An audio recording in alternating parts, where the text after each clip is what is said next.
you can probably tell I'm not where I normally am. I've got COVID. I've got a bit of a chesty cough. It's not serious at all, but my wife's mum is quite poorly, and we want to do all we can to um, minimize the chance of her getting it. So I've been in pretty strict isolation for the last few days. Um, that's why I'm in my bedroom. So forgive me for not being able to provide a more kind of professional setting for the event, but this is the best I can do. I can do right now. Hope that's all okay. Alrighty, so this is a particularly important event. It's a particularly important event because there are so many people who've been waiting such a long time for justice and compensation as a consequence of having been hurt by the financial system in one way or another. In a moment, I'm going to share my screen and show you some data that you might have previously seen. It's data about the behavior of the financial sector, particularly the banks. But before I share my screen and talk about it, let me just kind of formally introduce myself in this session. Please be aware that the event is being recorded, and also please tune in to the very important warning I'm going to be making quite shortly. We've had a warning about potential legal action from the BBRS, and I want everybody to understand the warning that we've had and what it potentially means. So I'll come on to that in a short while. Okay, but first of all, let me talk to you about the violations record of the financial sector, which I think is a very important part to a very important place to start. I say that because without a doubt, there really does seem to be something quite tragically poor, frankly, about the conduct of the UK's financial services industry. And it's not really until you certainly look at the facts and the hard data that you see just how bad it actually is. So let me try and find my the right screen for that. I'll be with you guys in just a second. Okay, so here we go. If you haven't already stumbled across it before, so Violation Tracker is a database. It collects data from many different sources. I'll show you the data sources. There's a long list of them. I think there's about 45.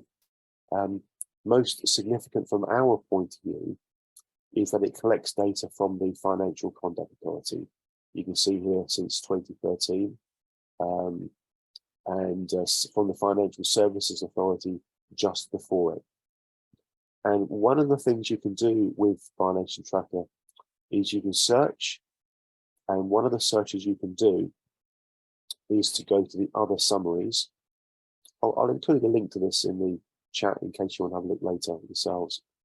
And you can go to Parent Industry Totals. And what this will show you is a list of the different industries in the UK ranked by the amount that they have been fined, which is obviously an indication of how badly behaved they are. And if you click on that link, as I've just done, you will find that the financial services industry is at the very top. Now, if we had half an hour to spend on this, I would spend half an hour explaining that the financial services sector is a profoundly important industry, particularly to the UK economy, and that the entire idea of the financial industry is that it is based on being trustworthy. The point is obvious. How can a sector that is meant to be trustworthy tolerate itself being the most violating of all the industries? It really should not be anything like that. And I would like to challenge anybody in the regulatory field to justify the existence of the financial services sector being anywhere near the top of that list. It really should not be. It should not be there. It really should not be there. And to make things worse, if you then click on financial services, as I've just done, it'll give you a list of the top 10 performing companies. the top worst performing companies, that is. NatWest is the worst offender with fines of £703 million. This is since the year 2010, by the way. Then Barclays, then Lloyds, and then you can read the rest of them yourselves. But where it gets really quite powerful, this data, is when you scroll down, because what we've got now is a list of the individual cases ranked according to the size of the fine. So in 2021, Credit Suisse was fined £292,209,276 for banking violations of one kind or another.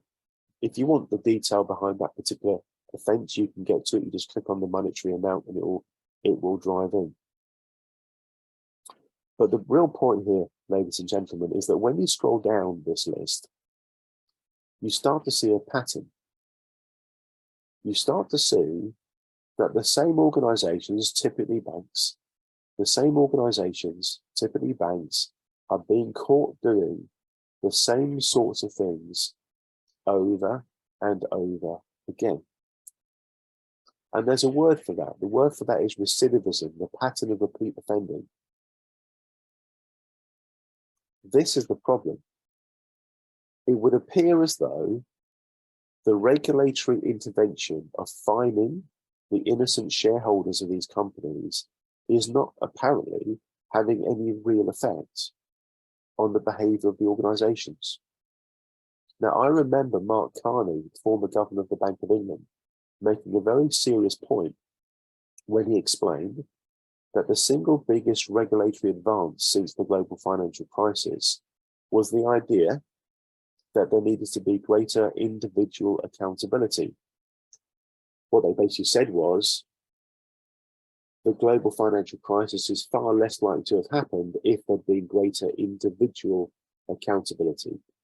So to stop that kind of thing happening in the future, what we're going to do is we're going to create what's called a senior manager certification regime to basically improve the way that the sector ought to work. But you know what? On Friday last week in Edinburgh, I'm not making this up, on Friday last week in Edinburgh, the government announced a series of changes which included the idea of, let's say, watering down the senior manager certification regime. This is a problem. It's a problem because the very decisions made to try to drive good conduct into the financial sector seem to be being unraveled in front of our very, very eyes. And as many of you will know, one of the most important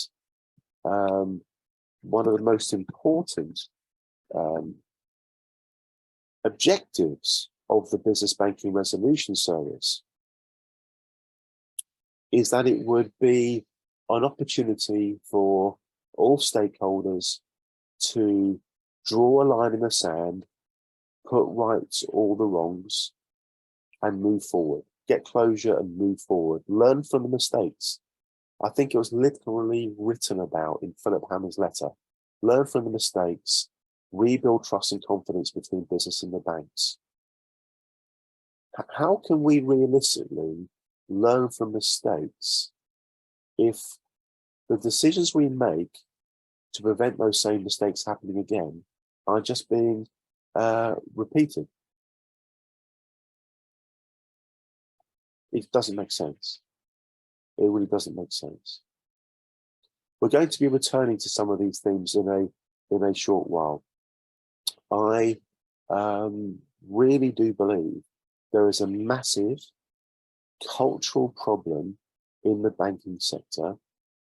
There is some kind of unhealthy relationship between the way the sector behaves and the way the sector is regulated. It's almost as if it is the banks in charge of the regulators, not the other way around. I'm afraid to say that's the kind of cynical conclusion that I'm coming to. It really is.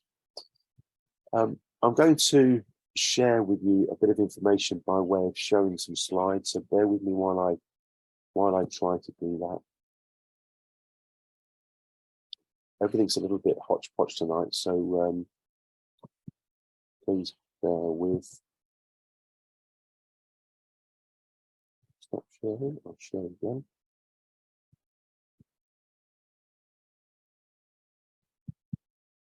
Okay, so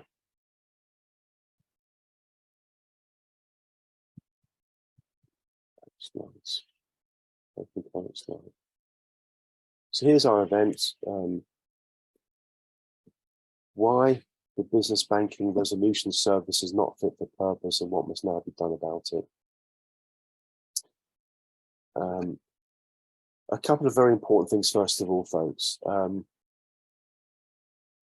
Many of you will know that today is the very, very final day that people have an opportunity to complain about interest rate hedging product mis-selling post the John Swift KC review that was published last year. If this is brand new to you and it affects you, then I urge you to read the web page link that I'm going to be putting into the chat. There's no time to explain it all now. Suffice to say, we've created a complaint template that you can use if you need to. A lot of people put a lot of time into it on a purely voluntary basis to make that possible. So if you haven't yet done it, today is literally the last day. It's got to be done before tomorrow. So make sure that you take action on that if you haven't already done so. I'd also like you to make a note, please, and put these in your calendar about 2 other BBRS events we've got coming up. One is on Tuesday, January the 31st, same time as today, 6 p.m. until 7:30 p.m. on Zoom. And the one after that is on Tuesday, February the 14th. Some of you will recognise that date. That is the date that BBRS stops taking claims. It's effectively when BBRS closes to new business, so to speak. The reason we're running 3 meetings and not 1 is because our overall intent here is to try to build momentum around the idea that there is something seriously wrong with the business banking resolution service, i.e. that it is not fit for purpose. And I'll define what I mean by not fit for purpose in a short while. The purpose of tonight's event is really to get that ball moving, but one event on its own isn't going to do it. We need a bit of a sustained effort. And that means we're going to have 2 other events planned, as you can see, January the 31st and February the 14th. The one on February the 14th is going to be most interesting because hopefully by then we'll know whether the authorities are or aren't taking our very serious concerns very seriously. If they are, great, there's hope. If they're not, then there isn't, frankly. So it's down to us collectively to work together as campaigners to drive the kind of change that we want. And we've set aside those 3 events to try to do exactly that. So please do make a note of them and put those in your diary. I've already talked about how badly behaved the UK's financial services sector is. It is really badly behaved. So much so that, if you don't know this already, the UK financial sector is seen as a bit of a global capital for illicit money flows, dirty money, dark money, drug money, and all the rest of it. And all this seems to be happening under the watchful eye of the authorities. Surely they must raise their game, is the point being made there. I wish I could underline what I'm about to say. I can't do that, but I can repeat it. There is very, very good reason to be concerned about potential litigation from the Business Banking Resolution Service. Allow me now to explain why I'm making that statement. About a week or 2 ago, I reached out to the Business Banking Resolution Service to invite them to participate in this event. I wanted to be fair and sensible and honourable, and I wanted to give them a chance to have a right to reply. I really do believe in fairness, and it would have seemed daft for me not to want to extend that offer to them. So I did. I made contact, and I eventually had a conversation, frankly, a very pleasant conversation, with a gentleman called Dirk Patterson, who is, as you can see, the customer director of the Business Banking Resolution Service. Dirk emailed me a little while after that conversation, and essentially what he was saying in the email was, no, there's nothing wrong with the way the BBRS handles eligibility. We basically implement the rules that we've been given to implement. And if there's anything wrong with the rules, then that's not our problem. In the sense, it's not our fault, it's others. But we are implementing them as we're supposed to. Now, you may or may not have a view on that, but that's what he put in the email. And of course, I will provide full access to the full email that he sent. There was also another paragraph explaining that no, there's no reason to have any concerns about the independence of the Business Banking Resolution Service. It is independent, etc., etc. And again, you may have a view on whether that is or isn't the case, but that's what is in his email. But the last paragraph is this one, which I feel obliged to read out to everybody. I wasn't really quite sure how to take it myself because it was so politely worded, but I actually read it again and I thought, actually, he's trying to make a very serious point here. So I think it's sensible for me to take it very seriously. He says, lastly, I'm sure you will understand that in the event any inaccurate or defamatory material is presented or statements made concerning the organization, its history, or any of its employees, we reserve our rights to take such steps as may appear appropriate to protect the reputation of the organization and its important work. I thank you again for your time last week. Very best, Dirk. Now, in a short while, we're going to be having a conversation about this because I want everybody to be mindful of that statement and to adjust your behavior if you think that's the right thing to do. And you may not think it's the right thing to do. You may want to behave in whatever way you would have behaved had that statement not been made. We will be talking about it shortly, and I think it's a very, very important point. From my point of view, this is kind of where I go with it. It reminds me of this statement from Robert F. Kennedy. Every time we turn our heads the other way, when we see the law flouted, when we tolerate what we know to be wrong, when we close our eyes and ears to the corrupt because we are too busy or too frightened, when we fail to speak up and speak out, we strike a blow against freedom. And to my mind, ladies and gentlemen, those are more than just words. He was really, really, really trying to convey an idea here that it's everybody's responsibility to speak up and speak out when things are not right. And if we really believe they are not right, then we should speak out. And I was brought up with the idea that you do speak out if you think things are wrong. But unfortunately, we're at a time when it's a very, very litigious world. I think the banks employ, dozens, if maybe even hundreds of lawyers. And as I say in the bottom of this page here, we must proceed with caution as if we were walking into a minefield. So I would please encourage everybody to be appropriately cautious and only say what you, of course, and you would do this anyway, only say what you know and believe to be true, but perhaps more importantly, what you believe you could prove to be true. Just because something is true isn't in and of itself going to be enough to protect you or anybody else from the potential consequences of the kind of litigious action that could be brought to bear. And we just have to remember the harsh reality is the banks have enormous resource, enormous firepower. So let's just be mindful about it. Let's be mindful about it. I had thought, is it right that we run the event?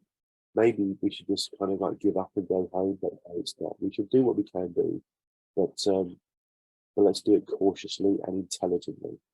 Mr. Paul Carlier, you've raised your hand, sir. Please do come in with whatever you'd like to say. Thank you, Paul. Yeah, I had a similar email from the BBRS in September. They went further. They actually made allegations that I had made false and defamatory statements about them and senior executives involved in the response to my data subject access request this year. Now, yesterday, I submitted a report and complaint to the SRA against the BBRS and its head of legal for making threats that it knew it had no grounds to make, and much less carry out, and that they had engineered interpretations of the statements and the facts that they knew to be false so as to create the leverage with which to make the threats. This was quite simply a malicious act, and I challenged them. I said, no, I stand by it, and Andy will know that on a presentation regarding data subject access requests a couple of weeks ago, I used the BBRS's response to my DSAR as a case study for basically an example of how not to handle a DSAR. They withheld substantial information, and then when I complained and I argued various points, well, this information must exist because every incoming email from me will have generated some kind of internal response. They literally swore blind that none of that evidence existed and that the only personal information they had on me was a 2-page Q&A document which featured the questions that I'd asked at a round table and their answers to it. When I made my allegations as to the personal information that must exist, they swore blind that it didn't, that they didn't have any of it. So I escalated the complaint to the ICO. The ICO upheld it, confirmed that it was non-compliant with law, aka unlawful, and ordered the BBRS to remedy that and engage with me. They made no effort to engage with me, but the second DSAR response I got contained over 100 pages.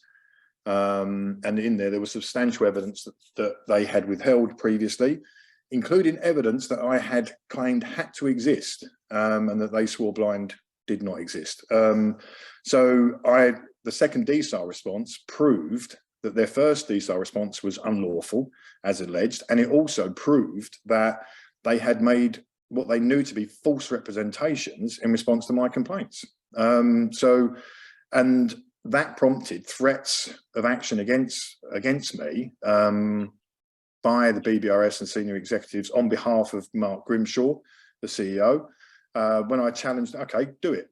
Issue me with this, take the action against me you threatened. They didn't. And then when I reached out to them before the DSAR presentation a few weeks ago, I said, I'm going to be presenting all the facts and evidence about the BBRS as a case study.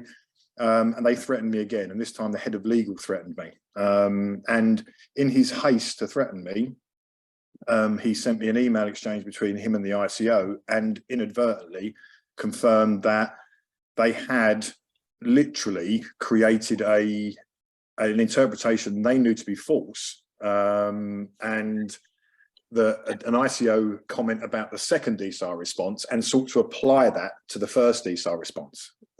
Quite extraordinary. And I've got that email exchange. I didn't falter. I made every allegation at the TTF event, and I included all the evidence to prove it, and threatened them to, or challenged them to take the action they threatened, and they haven't done. The failure to act on a threat is an abusive process. If you threaten somebody to take an action and you know you have no grounds to make the threat, much less carry it out, that's an abusive process. That's there to protect ordinary citizens, because as you can see, Andy's adopting a stance of caution here, but that's there to prevent people literally making a threatening letter to an old age pensioner, saying you owe us this money, and if you don't pay it, we'll jail you or we'll take you to court. It's to stop people making those sorts of threats when they know they have no basis to make them. So that's an abusive process. And you'd also have seen in the press this new complaint that's been reported to the SRA recently about slaps. and it's called SLAPS. It's basically using threatening letters to prevent publication or public engagement. And yesterday I submitted a substantial complaint to the SRA against the BBRS and its head of legal for exactly that. And also, don't forget, the making of a threat that you cannot carry out qualifies as a malicious communication under law and is a criminal act. So I'll keep you posted as to how that comes up. But this is the BBRS. This is the independent organisation that was apparently set up to act objectively, honestly, and deal with matters. And rebuild trust between businesses and the banks. It's quite astonishing, isn't it? Paul, thank you very much. James Hurley from the Times has very kindly volunteered to chat about this, which is great. We'll come to James very shortly. What I want to do, folks, is give you all a feel for the structure for the rest of the session. So again, I'm going to share my screen. What we've basically done is we put together a few kind of talking points here. I'm going to start off with the first one, why I, Andy Angelo, believe the BBRS is not fit for purpose. I'll come to that shortly. We're then going to hear from Joan Finch and Andy Candy talking briefly about their own cases. If we've got some time, if anybody else wants to squeeze in a brief narrative about their own case, then please do so. We've then got some quite specific questions, questions that we think will help take things to the heart of the matter. One is, should the FCA have subcontracted its work, in inverted commas, to the BBRS? I'd like Stephen Barker to speak briefly to that, because he's going to raise some very interesting points. We'll get a feel for what people's expectations were of the BBRS before they got involved with it, based upon whether that was the Chancellor of the Exchequer's letter or the BBRS event that they went to. What do you think about the eligibility criteria, the boundary and concessionary case issues, whether you think BBRS is independent, what do you think about and know about the bank appointed member? What do we think about the surveillance being done by BBRS and DHISL? That's the Haviland Information Services Limited. We have good reason to believe there's some surveillance going on. I don't really understand why, to be honest with you, but apparently it is. Playing devil's advocate, I'm going to attempt to encourage the idea that BBRS shouldn't be abolished, but that it should be reformed and fixed. I'll be keen to get your reaction to the idea that the BBRS is fixable. What do we think should happen to the BBRS, and then, time permitting, any other business? So that's the plan of attack, as it were.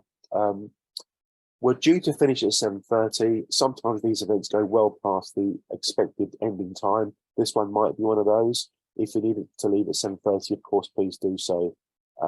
Otherwise, hang on afterwards if you want to.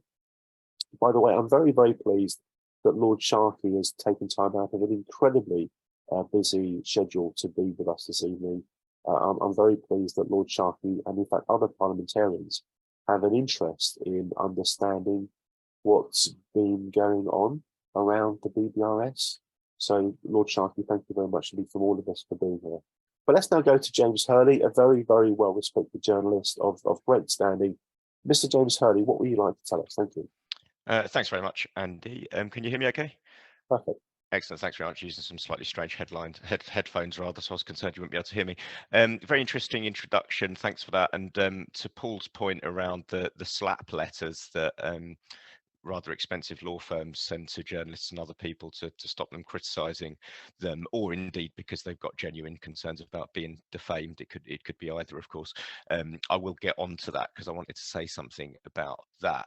I just thought it'd be helpful. I'm not going to speak for very long, just for a couple of minutes, but I just thought it might be helpful in looking at that agenda that you've just shared there, Andy, to maybe set a little bit of the context of the service from my perspective. So, I've been reporting on the existence of this service for quite a while, and indeed reported on when it was being set up and some of the conversations around that. So I just thought it might be useful to have a little bit of background on where this all came from. So I think most of the people, if not all on this call, will be familiar with all the SME banking scandals which we've had, and which have reported on over the years, and of course impacted tens of thousands of companies. You may or may not recall there was some pretty serious talk of actually regulating SME lending, which the banks were quite concerned about. Remember, rightly or wrongly, the unregulated nature of commercial lending has often been cited as a reason for lack of regulatory action, and at times has even offered a pass for poor behaviour from lenders. There's a famous case that I know Paul is familiar with, and probably some others are too, where the judge found a bank that had misled a customer over an interest rate swap, concluded that despite the lender's dishonourable behaviour, under the relevant contract law, there was no comeback, as the bank owed the customer no duty of care. Now, imagine that happening in consumer finance space. You can't really, it's unimaginable. So the FCA frequently stated this unregulated nature of commercial lending to us during the GRG saga as an excuse for why it hadn't taken action. Now, you can have a debate about that. We haven't got time to go into it, but it is important context, this unregulated thing. Indeed, in the wake of all that GRG stuff, I did ask Andrew Bailey a few years ago whether he thought SME lending should be regulated, and his answer was yes, it should be regulated. The Treasury Select Committee, you may remember, said the same thing in its report on SME banking a few years back. Now, the Treasury itself clearly decided it didn't want to regulate SME lending, as we know, but at the time it was under political pressure, including from its coalition partners, the DUP, remember them, to do something for SMEs. Other ideas on the table included an independent tribunal and a full public review, something which happened in Australia. The FCA had also separately backed a tribunal system, something which flew under the radar a little bit, I think. Now, after the Walker Review of 2018 criticised the dispute resolution landscape for SMEs and acknowledged staff would have nowhere to turn when things go wrong, all this led to the creation of the BBRS, ostensibly an independent review scheme. With the BBRS due to close its historical scheme in a few months' time, as you said, Andy, I think it's very fair to ask if this approach has worked. So I do find it concerning that BBRS is sending letters and emails out to the likes of you guys that I would argue or at least be concerned are an attempt to sort of shut down discussion about this. Anyway, I think you'd struggle to find a fair-minded person who would claim that the BBRS has been a success. In fact, looking through what little performance statistics there are, as I'm sure you guys have done, it's hard to find much to defend the service against those who would argue that it's been a spectacular failure. The banking industry suggested before its launch that 60,000 companies would be in scope of the service. By the end of July this year, and I'm taking this number from BBRS's website itself, it had received 837 cases. That's 60,000 companies in scope, and they received 837 cases by the end of July. By April 2022, it said 165 cases had reached a decision stage, whatever that means. And I'm just going to read a line from the BBRS's website now. So they said, BBRS case numbers are relatively low, as the majority of SMEs are able to find support from the Financial Ombudsman Service. The universe of eligible cases is also smaller than initially forecasted when the BBRS was established. So some interesting word in there. I've looked into this stuff and I found that BBRS has various categories of cases that don't make its core eligibility. It doesn't seem to like sort of just calling things ineligible. It breaks it down into various categories. I will say that an analysis from someone I won't name but is quite close to the service says a more accurate reading of eligibility would say about 99.2% of cases are ending up being ineligible. It's important to say BBRS, of course, aren't here, and I do have a duty to be independent and hear their side of things, and I'm sure that they would dispute that 99.2% figure if they were on this call, but of course they're not. Now, at last count, again, I don't have the most up-to-date figure, but the last time I asked about this and had a bit of a battle with them about getting the number, at last count there have been 6 financial awards, 6, so barely more than a handful, a number of which are thought to have been actually modest distress and inconvenience payments rather than substantial compensation.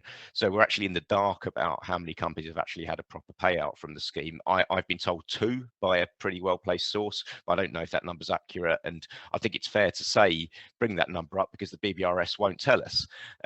We are told that there have been several settlements by banks outside of the scheme, where someone has made a complaint and then the bank settles it, but it's not formally through the BBRS process. I'll leave you guys to debate whether settlement outside of the service itself is a sign of success that the BBRS perhaps presents it as. Now, if you'll excuse the language here, as a journalist, my job is sometimes to sort of what I call cut the crap, I suppose.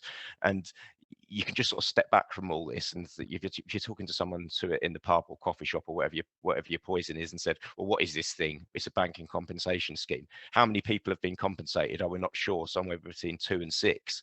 You'd probably say that's not really a good return on tens of millions of pounds, would you?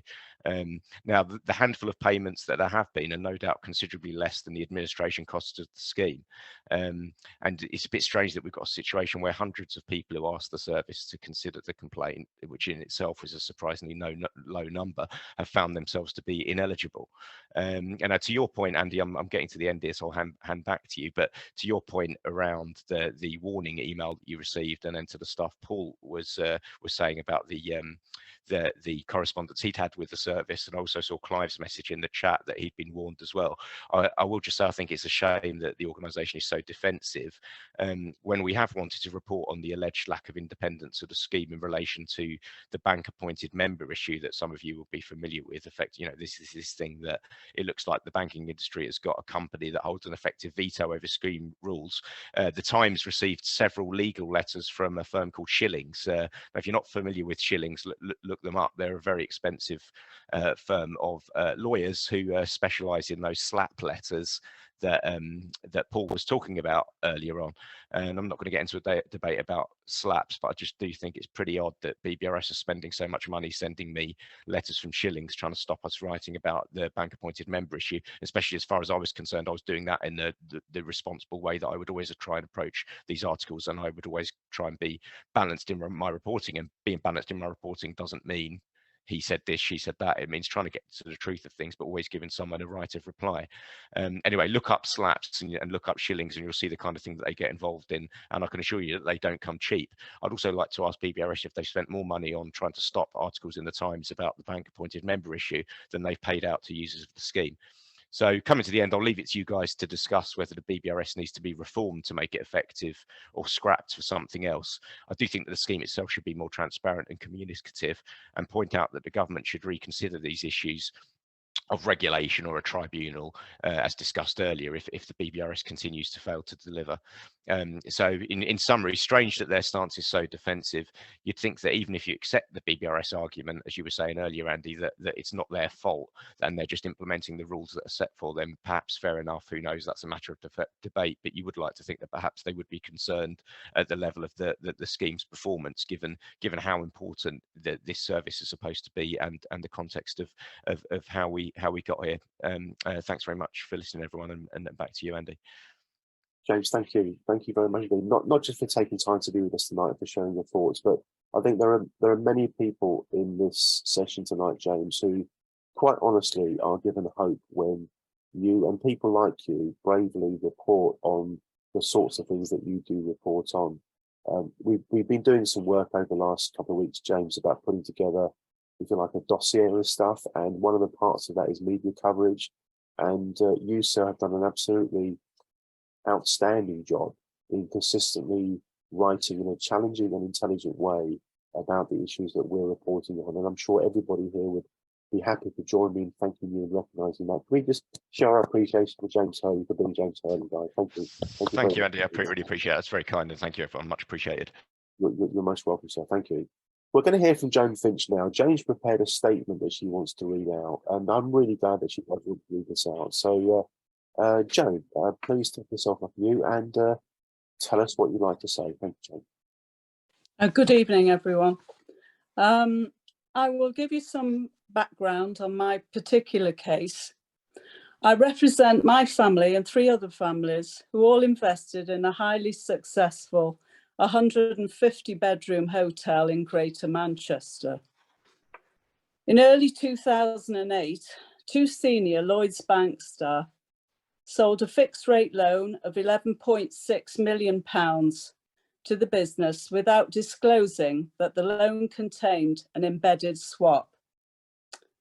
Neither banker was qualified to sell derivatives, as they are complex financial markets products. The bank also enforced personal guarantees, and in 2010 engineered the business into their so-called business support unit, where it was exploited for 4 years. Lloyds had hidden a £1 million break cost, a contingent liability, in the loan from day one, which increased a few years later to around £2.5 million. When the directors started to query the loan in 2013, the bank refused to acknowledge that they had missold an FRL with an embedded swap. In December 2013, Lloyds offloaded the loan to Cerberus, together with the personal guarantees they had enforced. My husband took Lloyds to High Court in spring of 2016, but lost the case basically because the bank denied the sale of an embedded swap, and the judge could not see that fraud and mis-selling had taken place.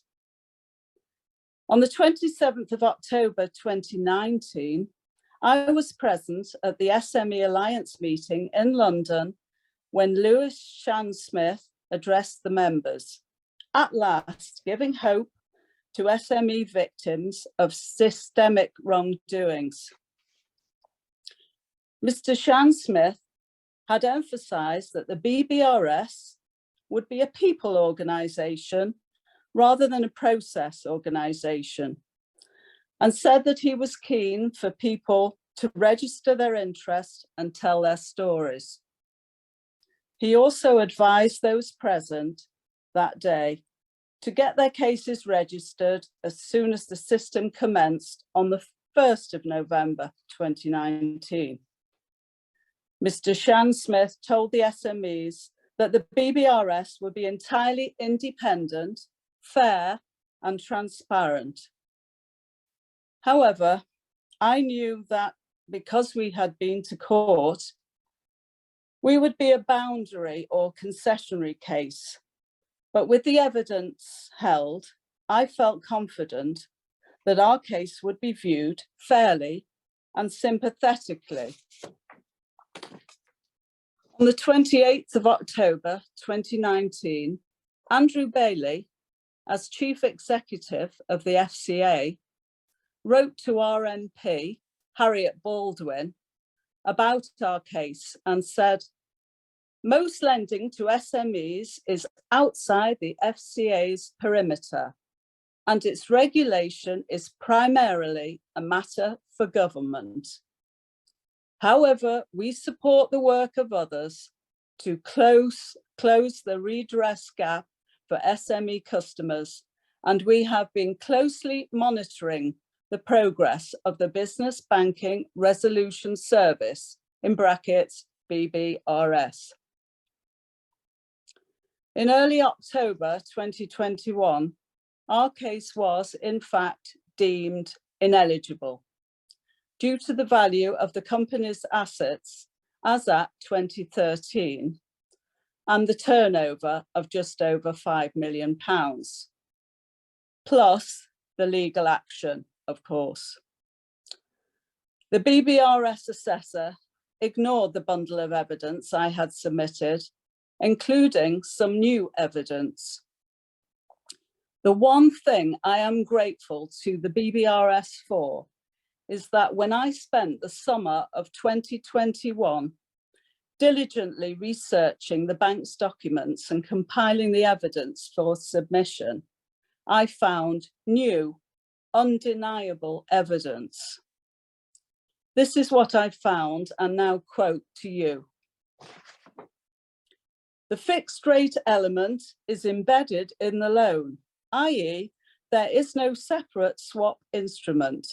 Reducing the maturity of the term loan would crystallise break costs. Yet, in the High Court, the bank's statement of truth denied that an embedded swap had ever been sold. In late October 2021, I emailed those at the top of the BBRS and queried why, when presented with evidence, clear evidence of criminality, they did not have a duty to complete a suspicious activity report under the Proceeds of Crime Act 2002, I suggested to them that Alexandra Marks would probably be the best person to answer that question. I received no response to my queries.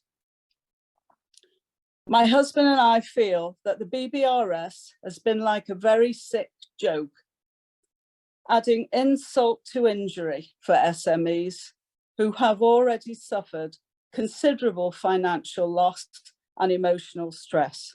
Thank you.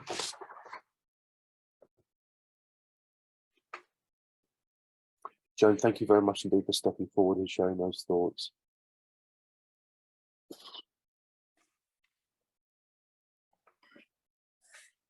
The reason I'm pausing, Joan and everyone else, is because, in all honesty, it gets incredibly difficult to keep hearing things like this over and over again from so many people talking about so many similar experiences.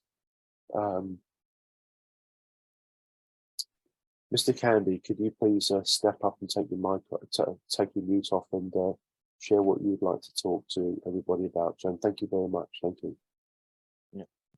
Good evening, everybody. Thanks, Andy, for this opportunity. I'll read out what I've sort of prepared for this rather than go ad hocly, because I might say something I later regret, in all honesty, given the stress of this situation of dealing with the BBRS. So it's just to give you a very brief overview of a couple of the key examples of what I experienced when dealing with the BBRS. So in November 2019, like everybody else, we registered our interest to bring a complaint to the BBRS. Then subsequently in May 2020, we were approached for interview, and I was subsequently invited to take part in the BBRS pilot process. Following a discussion with the then customer champion about the complaint, which involved two elements: one, the mis-selling of a commercial mortgage loan, and two, the illegitimate imposition by the bank of an interest rate swap on our business. Proceeding into the pilot process, I was aware that one of the draft eligibility criteria suggested that anyone that had been through the 2013 FCA IRHP scheme may not be able to bring the same complaint about IRHPs to the BBRS because the scheme had, in my opinion, been incorrectly defined as being independent. However, I was told repeatedly by BBRS executives in numerous public webinar events that, one, I should not self-exclude my complaint on the basis that eligibility was not set in stone at that point, and two, this restriction did not affect the complaint about the commercial mortgage. Despite completing the customer declaration and complaint forms, the latter of which the BBRS sent to my bank for their review, I was subsequently told that as a result of eligibility issues, my pilot review was being put on permanent hold until after the service had launched. I asked if the bank had raised objections with my case, but the BBRS informed me that the bank had not even engaged or commented in any way on the information sent to them, and that it was in fact the BBRS that had actually put my case on hold. I understand that around about 40 to 60 cases were put forward for the pilot, majority of which were actually put on hold, with only 10 to 11 going through the majority of that process. So to declare a system fit for purpose on the basis of that percentage of complainants without recognising that the majority of them were actually excluded on eligibility and still proceeded on the basis of most of that eligibility is quite essentially a farce in its own right. However, the BBRS repeatedly refused to confirm on what grounds my case had been suspended when I asked for clarification from them. So at every point and at every opportunity to act within their own rules, they've refused to do so and refused to be clear and transparent with their operations. When the service finally launched in February 2021, it was confirmed that complaints about IRHPs that had been through the FCA scheme would be ineligible. I therefore intended to pursue just the complaint about the mis-selling of the commercial mortgage loan, which had never been independently reviewed and adjudicated upon, and was therefore, as I understood from the rules as they read, entirely eligible under the BBRS rules for full and unrestricted review by the BBRS. Unfortunately, however, I then discovered that a previously undisclosed eligibility criteria, which excluded applicants with a turnover of less than 1 million, had been put in place post-launch. I was obviously quite frustrated by this, to say the least. However, the BBRS explained that this was to ensure there was no overlap with the Financial Ombudsman Service. However, this was obviously a blatantly flawed reason, given that if the FOS had indeed reviewed a case, that case was automatically not eligible for the BBRS. Therefore, the 1 million minimum turnover requirement only worked to deliberately and unfairly exclude those complaints which the FOS had refused or had been unable to review. To say that this was a perverse situation that only favoured the bank's position would be an understatement. Ultimately, this predicament meant that my only opportunity for an independent review of my mortgage loan complaint was for the BBRS to put it forward as a concessionary or boundary case, much the same as Joan. I therefore deleted all reference to the RHP complaint from the BBRS portal and reissued the complaint solely focusing on just the commercial mortgage evidence. Bizarrely, the BBRS then sent me requests for information about my engagement with the FOS and the FCA. I explained to the BBRS that there was no such information because the FOS and FCA had refused to engage on this issue. The BBRS refused to listen, and a senior BBRS executive threatened to dismiss my case if I failed to produce the information. To prove my claims were correct, I provided the BBRS with contemporaneous letters from the FOS and from Christina Sinclair at the FCA, clearly stating that neither organisation would engage with or consider the commercial mortgage loan complaint factors that I was trying to bring to the BBRS. Astoundingly, the BBRS refused to accept these letters as evidence. I informed the BBRS that I would be registering a service complaint about this and a host of other related issues. Unfortunately, however, the chronology of correspondence shows the BBRS then rushed to issue a final determination and dismissal of my case without properly waiting for me to submit my service complaint. Rather too conveniently, some would say, the technical effect of this rushed action meant that any incorrect or indeed a dishonest decision to dismiss a complaint without the BBRS even completing an eligibility review could not then be overturned by any findings in the customer's favour arising from a fair and proper BBRS service complaint process.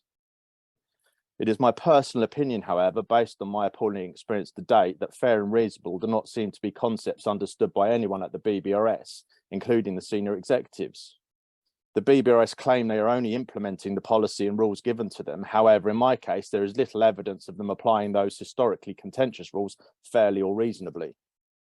Indeed, I have since provided extensive documentation evidencing what I believe to be clearly dishonest conduct by numerous BBRS staff at all levels of the organisation to the BBRS chair, Mr. Shan Smith, the CEO, Mr. Grimshaw, as well as the full BBRS board of executive and non-executive directors.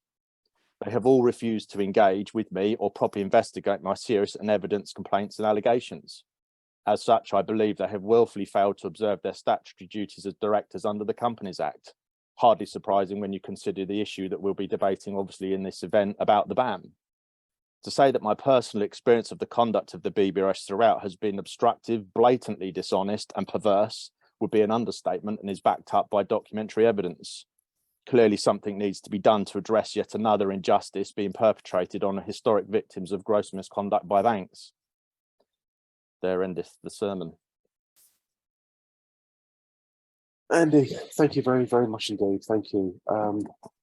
We will obviously be returning to various topics that Andy has raised and that Joan has raised during the session, particularly the rather mysterious activity going on around the BAM, the bank appointed member. Before we move on, could I please invite everybody to show our appreciation to Andy and Joan for preparing their statements and, frankly, for bravely, setting them out there. It's not easy to do this. I'm not talking about the risk of litigation here. I'm just talking about it's hard to open your heart and soul up to the kind of experience that you've been going through. This has been going on for years and years and years and years. And I know from speaking to, literally hundreds of victims of misconduct by the financial sector, this stuff isn't easy. Joan, Andy, thank you very, very much indeed. Thank you. Thank you. Mr. Stephen Barker, could you please set out as clearly and as succinctly as possible why you are of the view that perhaps the Financial Conduct Authority should simply never have subcontracted its responsibilities in the way that it appears to have done so? Stephen, take yourself off mute and share your thoughts. Thank you. Good evening, everyone. I hope I'm off mute. Is that okay? Yes, you can hear me? Yes, good. Yeah. Okay. When the Financial Services and Markets Act 2000 was passed, by Parliament. It was a comprehensive, ambitious, but learned piece of legislation. Learned in the sense that we'd had a series of financial scandals in the 1980s and the 1990s, all involving banks mis-selling products to different people, sort of target groups. And they'd learnt from the Parliament, had learnt from that experience that they now needed a regulatory system which removed some of the ambiguities of earlier legislation, these gaps that the banks have managed to find a way through. And so under the 2000 Act, they gave the regulator, for the first time, statutory powers of investigation, that's section 384 of the Act. And then the concept of restitution had been developed in law to enable a regulator and other bodies to avoid the necessity of going to court to prove a criminal act, but simply to say it's not in accordance with the regulatory regime of a statute. And therefore, we've identified people who have lost out unfairly, and we issue you with an order of restitution. You put those people back into the position they were in before you behaved in the way you behaved. And that was section 382 of the Act. It requires the regulator to go to court and seek the order. It's not a thing that he can just write like a parking ticket. It has to go to court and explain the circumstances of why he believes the regulated entity has indeed breached the regulatory framework. The FCA know about these powers, they do understand them, and in fact they've been tested to the Supreme Court, and the Supreme Court has set out very clearly in its judgment in a case which involved some people who were selling square feet or square meters of land with the prospect of planning consent at some time in the future as a potential investment. And it was a fraud, effectively. And the courts had no hesitation in saying that the FCA could issue interim orders for immediate repayment and then further final orders when a full assessment of each case had been made. So when it came to dealing with the banks, one might have expected a similar sort of activity by the regulator. But what they seem to have done through a series of moves, if you like, is to subcontract their duties to, in this case, the BBRS, which is an unregulated body. It's really a claims management company, which is a regulated activity, but they're not regulated or licensed by the FCA. And we appreciate in the background, in the early stages of all this story, there was a lot of involvement of Her Majesty's Treasury. And of course, the other aspect to all this is that the Secretary of State, the Principal Secretary of State, has the reserve powers that the regulator has. We've gone to great lengths. It's actually taken years, literally years, for me to get a piece of paper from that Secretary of State to say he is the Secretary of State with those powers. And I'll just briefly read you a sentence. Dear Stephen Barker, you are correct that under section 382 of the Financial Services and Markets Act, an appropriate regulator or the Secretary of State may formally apply to court requesting that it makes an order under this section. It would therefore be the regulators or the Secretary of State for HM Treasury who would apply to the court as opposed to the Ministry of Justice. Now, that's the clearest statement I've had in nearly 10 years as to who is responsible under the Act.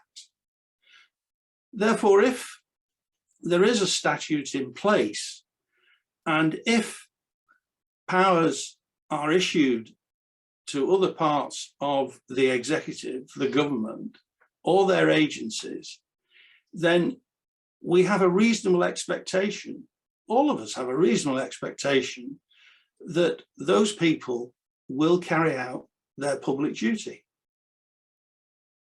It therefore seems to me quite improper, irregular in its own sense, for those people to subcontract their duties to a third party, a party that has no recognition under the legislation as being a competent authority or any kind of jurisdiction whatsoever.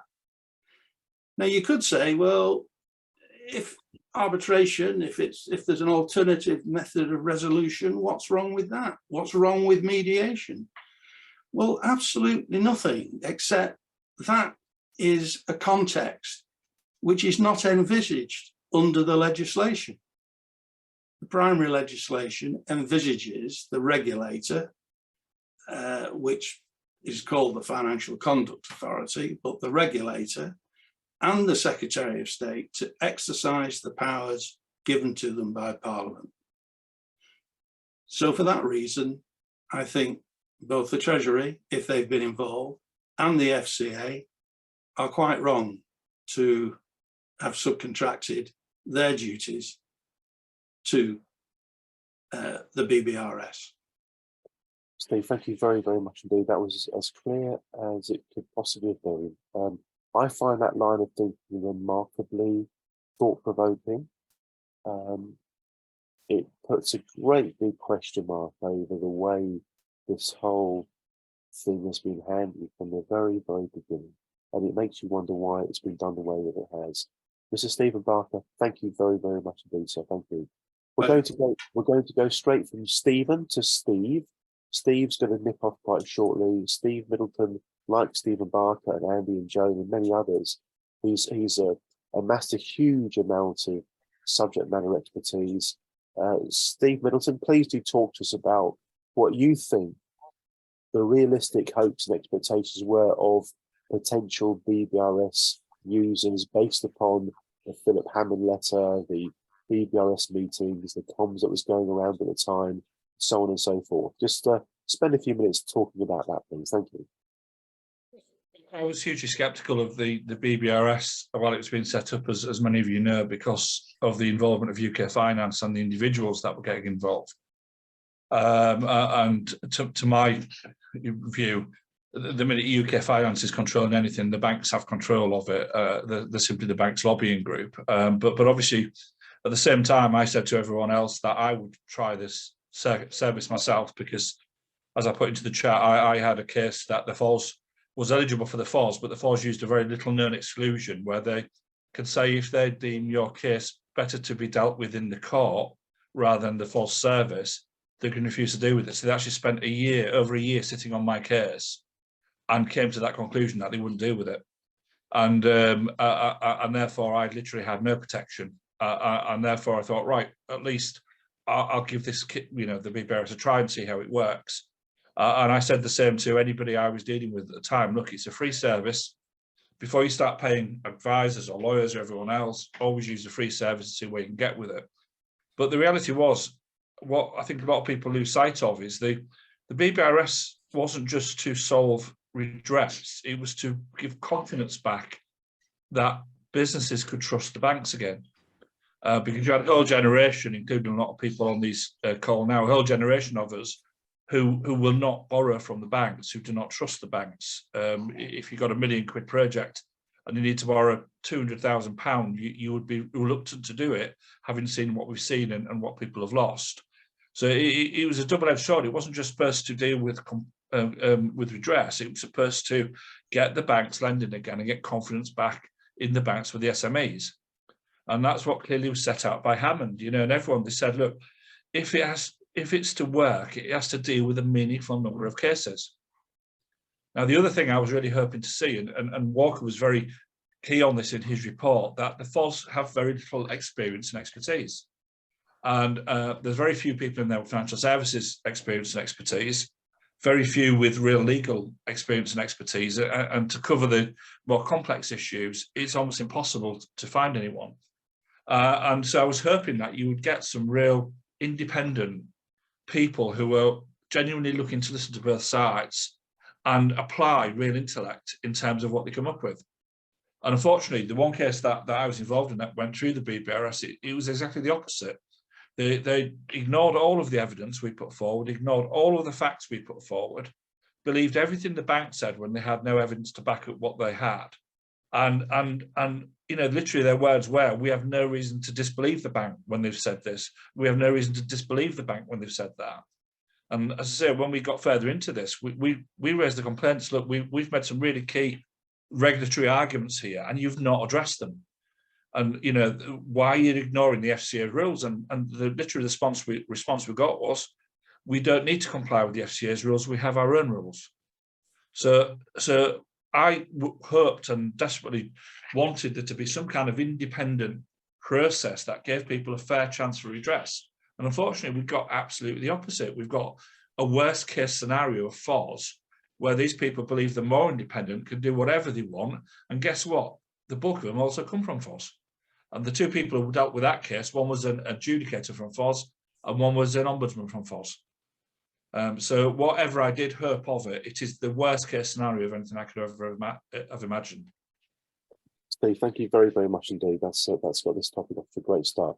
Would anybody else like to come in at this stage with thoughts about, you know, what their honest expectations were about the idea of getting involved with BBRS? What were your expectations set to be from whichever sources? Mr. Paul Carlier, and then after Paul, we'll go to anybody else that wants to speak to this point. Thank you, Paul. Thank you, yeah, I mean, I put some stuff in the chat earlier about the alternative being tribunals, and John Glenn said in Parliament that when there was a big debate, everybody was calling for tribunals. John Glenn, resisted all that and said we have to wait for the FCA's findings before we make a decision. In October that year, as James alluded to earlier, the FCA actually found in favour of tribunals. And John Glenn, having said, well, no, we'll wait for the FCA's findings, the FCA finds in favour of tribunals, and then he just ignored it anyway and went the other way. I was prepared to give the BBRS the benefit of the doubt because of the promise that it was independent and it was equal representation for SMEs and banks. Always sceptical because as Steve alluded to, anything that involves UK finance, it's a trade body. I mean, its stated mission is to act on behalf of its members. So, there's a natural conflict there. But my approach, well, okay, it's either give it a chance to work or give it a chance to hang itself. And then in October, I think it was October 2019, they appointed Stephen Pegg to the board of the BBRS. And the moment they did that was it. It was shot.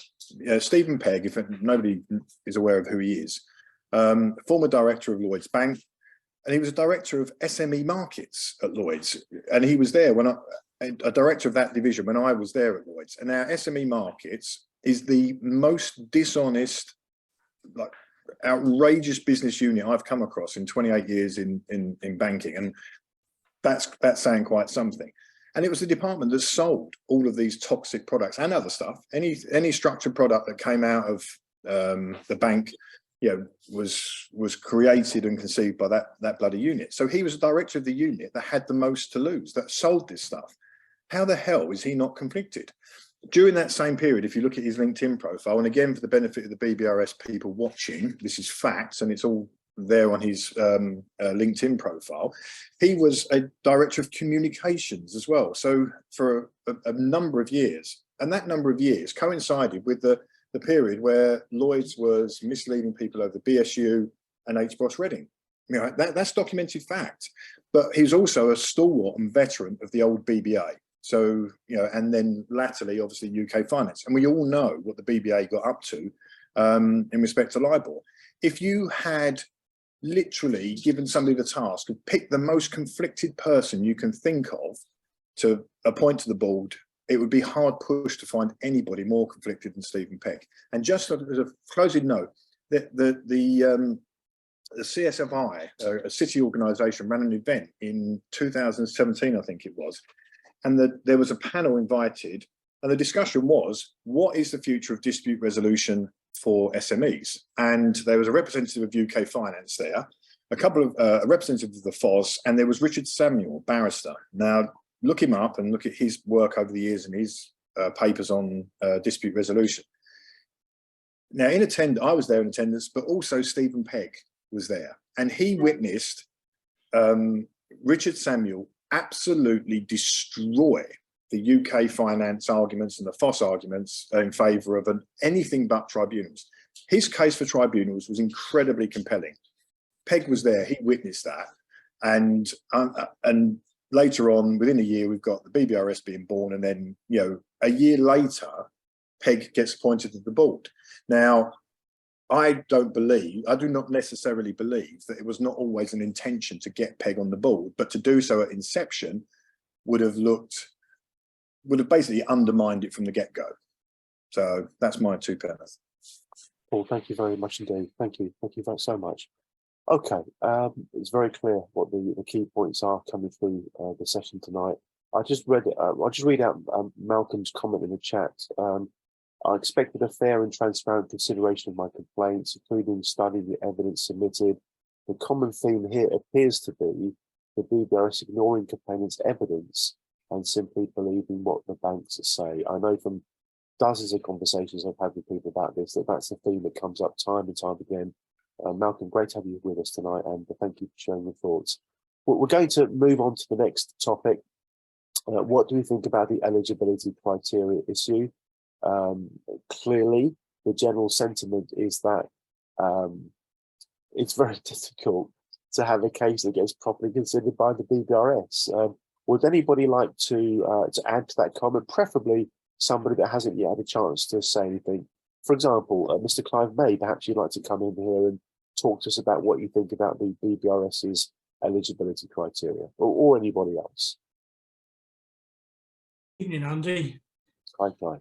Well, my thoughts of the BBRS, again, like Paul, you express what you think of it, and we're based on truth, you get threatened by them. The eligibility criteria wasn't designed to put people through the scheme. The whole rules and criteria was about stopping people going through it. The whole thing gave false hope. We had so many years of being told that all this wrongdoing by Royal Bank of Scotland, HBOS, Lloyds, we're all going to put these wrongs right, but they never do. I mean, I was in an unusual position where my new evidence was a BEIS report commissioned by the minister, who recommended RBS should meet to discuss resolution. The bank then decided to say they weren't prepared to do it. So I go through the BBRS, get through the concessionary case criteria after jumping through many hoops. And the bank say, "No, sorry, this case can't go forward." I mean, what justice is that? How on earth is it right when the people doing the wrongdoing get the final say? But then we get government departments and we get regulators not prepared to listen to what we say. They're prepared to listen to what the banks say. It can never be right. It can never be right. So the eligibility criteria for the BBRS is a complete sham. Thank you, Clive. Thank you very much indeed for your very, very powerful statements there. Would anybody else like to come in on the eligibility criteria points? Preferably somebody who hasn't yet had a chance to say anything. So wave your hand or just take yourself off mute and jump in. Thank you. Well, I could chuck a little bit in terms of the eligibility criteria, because I was excluded yet again, having been through the RHP review, rejected on the number of staff and turnover, and I thought this might be a sensible way forward. And of course, like everybody else, submitted my claim, spent ages and ages and ages doing it, which was eventually rejected on the basis of my balance sheet being far in excess of the 5 million, which was the eligibility criteria that none of us knew existed at the time. When you bear in mind that my real balance sheet at the time of administration was around about £1 million net, no time ever did the bank ever look at anything that we were doing on a net basis. It was always on a gross basis. I apologise. It was always the net situation, and never would be anything else. Completely unfairly excluded, in my view. BBRS has been an absolute waste of effort. Thank you. Thank you very much, Mike. We're going to go to Paul Carney, then to Andy Candy, then we'll move on to the next topic. Paul. Mike's case is one that I'm familiar with, and basically the BBRS came back after the initial submission with one reason to question it or reject it. We overcame that. They came back with another. So we overcame that. They came back with another, and then in the end, they had to concede and put it up to the bank for their decision. And then, of course, the bank decides. The perpetrator then has the final decision and says no, and that's it. I mean, it was literally, and what you see here, that's a snapshot of everything you see in this past decade of IRHP review. The sophistication criteria, there was going to be no sophistication criteria, but under pressure from the banks, it's brought in. However, the criteria is 6.5 million turnover, 3.25 million balance sheet. Well, that and 49 staff. Yeah, but that criteria doesn't exist anywhere within banking documents. I made disclosures and raised concerns about the Lloyds Bank pricing policy when I was there. And that document references sophistication, and the only criteria is that only a professional client can be sophisticated. And the criteria was 40 million euro turnover, 20 million euro balance sheet. The 6.5, 3.25, it doesn't feature anywhere. The only place you'll ever find that is in an EU document, and it's used to determine what a micro business is. It has no bearing in terms of sophistication, and the bank pricing policies bear that out. Mike's got documents confirming that it was 40 million and 20 million euros at Barclays, same as it was at Lloyds. So they were literally just making it up as you go along. And then in January 13, when the original sophistication criteria was proven insufficient to limit the bank liabilities, they bowed to Javid and Treasury and everything else and changed it again and introduced this new one, 10 million. They've changed the rules of the game all the way along. And every time you come up with a caster, they change it again. So it's not that you were on an unlevel playing field. You're on a playing field with shifting sand or quicksand. There is literally no way to win. And I believe I'm right in saying, Paul, that somewhere in the BBRS paperwork or prospectus or whatever the right word is, it talked about the idea that if there were not sufficient or meaningful number of cases, and if the system wasn't working, then BBRS would have a responsibility to change policies and make sure it did adjust and work. And from what I understand, there haven't actually been any changes to policy or criteria that have been beneficial to any party other than the banks. That's my understanding. Thank you very much, Paul. Mr. Candy, to you, sir. Yeah, it's just very briefly also to touch on Mike's case, because I understand that he got rejected by BBRS, then was put forward as concessionary. Correct. And I believe I'm correct in saying that the bank relied on the same excuse that he'd failed on eligibility to exclude him as a boundary case, or if they even gave an explanation. So you've effectively got a situation where the BBRS have said that they will assess a case, and if they believe it merits investigation, despite not being eligible for the full service, they will put it forward to the bank. And Alexandra Marks categorically stated in numerous webinars that the BBRS and the banks had agreed to act reasonably in those cases and consider the case put before them. And yet I am not aware of a single case where the bank acting reasonably to consider a boundary case has happened. To turn around and to rely upon the same excuse that excludes them from the review in the first place, without considering the new evidence, without providing a rationale, but just simply sitting there and going, no deal, is not reasonable or fair. So yet again, the whole purpose of boundary cases was abused and misused by the banks, and the BBRS haven't policed that at all. They cannot sit there and say that it's reasonable for the bank to behave that way, but they basically turn around and go, that's it, tough, we can't do anything further. But clearly, Alexandra Marks said they expected the banks to act reasonably. That's not happened in any case, and specifically not in Mike's. There is definitely a huge disconnect between the expectations that were set and what's actually been happening in reality. Very, very well said, Andy. Back to Mr. Paul Carlier. Thank you, Paul. Yeah, if I may, I mean, in the case of Lloyds, where obviously the bank has to appoint a single person to have total authority over decisions on discretionary cases. In the case of Lloyds, the person they appointed to this role was a guy by the name of Declan Marriott. Now, Declan Marriott, he was one of the senior, we would call it in the markets, big swinging dick salesman at Lloyds who was selling this toxic stuff. He was involved and instrumental in the sale of the 40 million absolutely toxic product to Julia Davies business in 2010. And for 2 years have been trying to flog one product after another. But he was one of the senior executives involved in the sales of these products. And yet here we are a decade on, he's the one in charge of decisions over discretionary boundary cases. On top of that, the FCA IRHP review had what they call a Gate 4B. Now, the whole thing with that had to be entirely independent. So it was run by various firms and everything else. However, Gate 4B was the gate that determined consequential damages. So if a swap got torn up, yeah, you get the costs reimbursed, and then you had to do the consequential damages. Now, we've got an internal document from Lloyds called the Project Progression document, and the person in control of that is blacked out. We now have evidence to show that the person in control of that Gate 4B or had significant influence over it was Declan bloody Marriott. And time after time after time, swaps that were ripped up were then denied consequential damages. And there's similar victory emails like the RBS GOG ones when Lloyd's salespeople got the outcome they wanted that would deny the victim the consequential damages they were deserved. So yeah, the whole thing completely. You didn't have a chance. Yeah. Well, thank you very, very much indeed. This is really clear.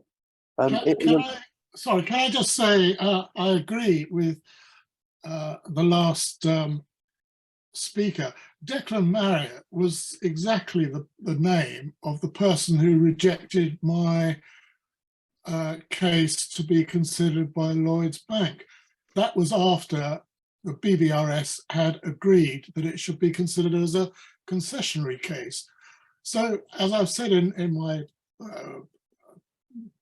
comments, Lloyds Bank are acting as judge and jury. This is no way an independent, examination of the facts. They are just denying everything.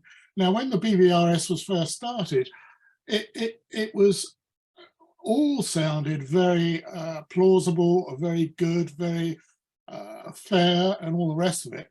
It was only after probably about 2 years of their setting up that the changes suddenly crept in. And these weren't even, as far as I know, discussed with the SME Alliance, and they actually ended up by pulling out of the whole thing. Now, the whole thing is a total sham. And the other thing that is concerning me is that the British media, or any of the media, don't seem to be prepared to grapple with this and to publish it.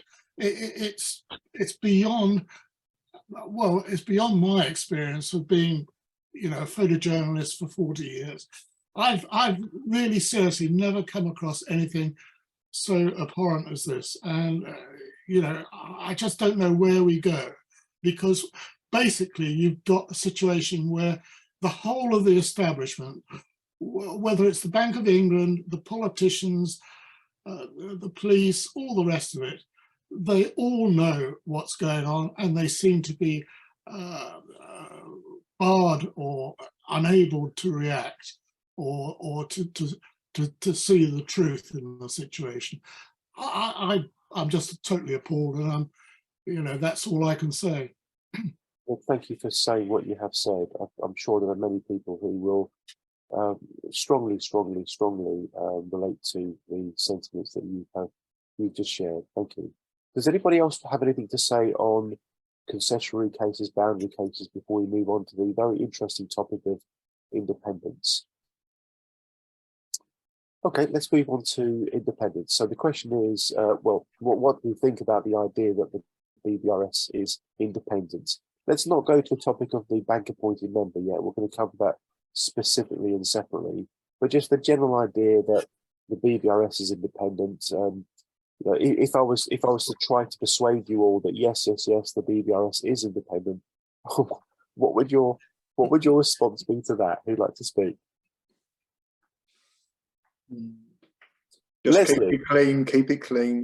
Keep it clean. I'm sure she can. Leslie, lovely to have you with us. We can't see you, but we can see a photo. That'll do. So please do share with us your thoughts, please, Leslie. Thank you. Oh, you there still? Have we just lost Leslie? Okay, there we go. Sorry, forgot to unmute. Having sort of followed this from the beginning, from the sort of early days of SME Alliance and the FOS Plus, and through to thinking BBRS was going to be the answer, and also the meeting where Lewis Chan Smith was promising, the world on a stick. It has just got worse and worse, and yeah, it is just not fit for purpose. There is no point in doing it. We're actually excluded for being too small. I mean, we were trying to put in for consequential loss from the IRHP review, because the FOS refused that because they were not allowed to do that. It was beyond their remit. So because it was the RHP review, we were told maybe not. Yeah, there was just everything, and yeah, and listening now to how many of the bank people are involved, it's just ridiculous. It was like the RHP review all over again. Everybody involved in that was just the banks playing musical chairs. The Lloyds Bank people were doing the RBS stuff and everything. It was a nightmare, but I won't say anymore. Thank you very much indeed, Leslie. Thank you. Mr. Clive May, take yourself off mute and go for it. So if the BBRS is independent, one person who was supposed to support SMEs was a person called Lucy Armstrong. She was down as part of the Alchemist. If you look at Lucy Armstrong's profile, she's actually UK finance. She's head of invoice factoring. And you think, how can we have independent people who are banded round to be supporting SMEs when really they're in the other camp? I mean, it can't be right. You can't have people saying they're one thing and doing the complete opposite. I mean, that's not independence. That's pulling the wool over our eyes. Look, thanks, Clive. Looking back, it seems to me to be so obvious that too many people who in some way were connected to or loyal to the banks or worked for the banks, it's so obvious that it's so unbalanced.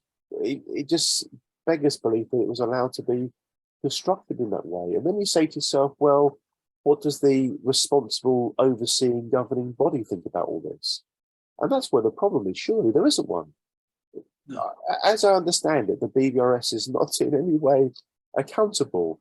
Yeah. So imagine a situation where you've got power, massive financial incentive to do X or Y, but no accountability. No.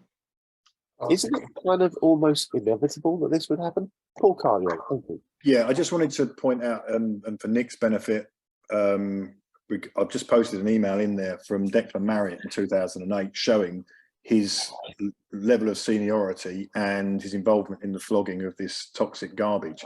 So if Nick's got evidence to show that Declan Marriott was the one that responsible for rejecting his case that was put forward by BBRS, fill your boots.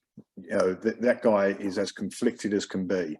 you know, and in this email exchange as well from 2008, he's desperately trying to sell a new product because they have targets. So what you do is you try and sell new products to existing customers, persuade them to break a previous one, making it look attractive, in which case you just double up on the markups.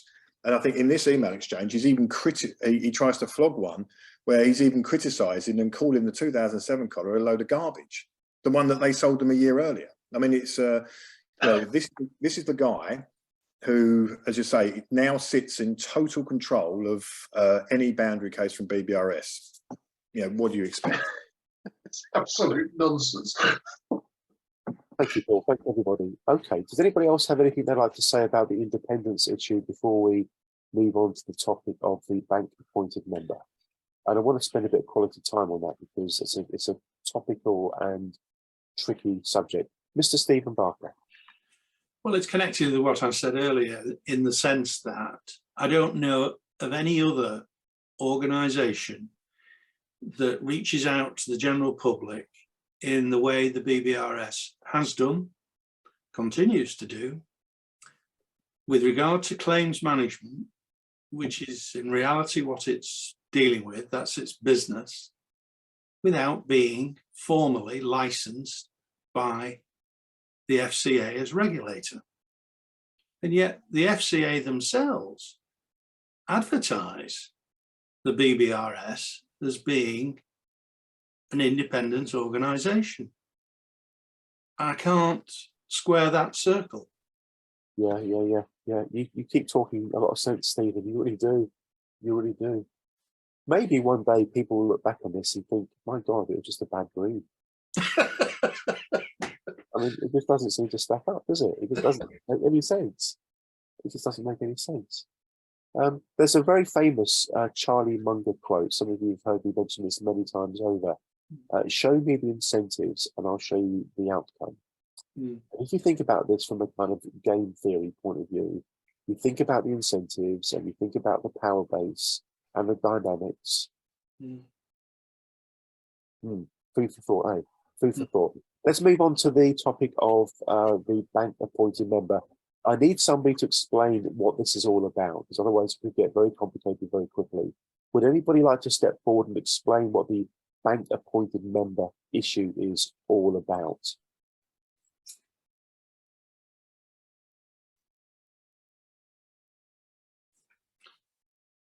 I'll be happy to get the ball rolling. Steve Middleton, even better.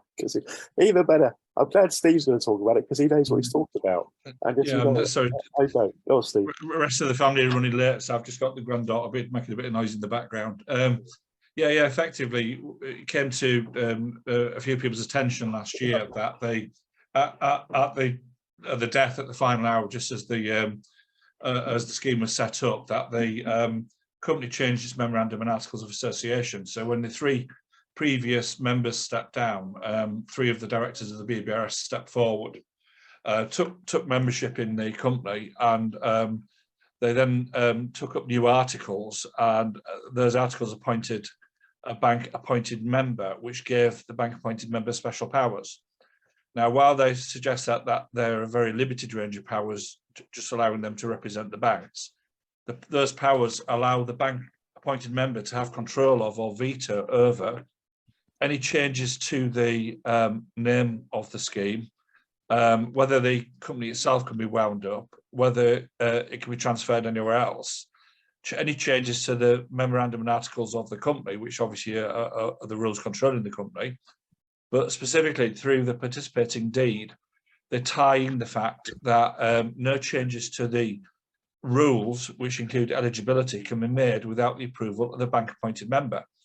So effectively, if the scheme is failing badly as it is, if you're a director of the BBRS and let's say the TTF come along and convince you that you need to widen the eligibility, change the rules and bring in, let's say, more independence in terms of case assessment or something along those lines, and you convince the whole board that that's the way forward, they have to go cap in hand to the bank appointed member and say, are we allowed to do this? And the bank appointed member, which is the resolution asset, was it the resolution, associated member service, I can't remember the full name of it, is actually 7 bankers from the 7 banks who are the participating banks. And they all work in areas where they will be dealing with the redress or something similar to the redress that's paid out. So effectively, the company cannot run itself in any meaningful way without the approval of the bank appointed member, which is the banks themselves. So in no way can this scheme ever be suggested or this company to be independent. Thank you. And Steve, would you mind elaborating on what it is that gives you the views that you've got? How did you kind of come to these conclusions? I'd had an issue about a year and a half ago, 2 years ago, where I had a dispute with shareholders in the company that I held some shares in. And effectively, I parked the issue because I knew when it came to refinancing their loans that they would have an issue, because I held more than 30% shares in one of the companies.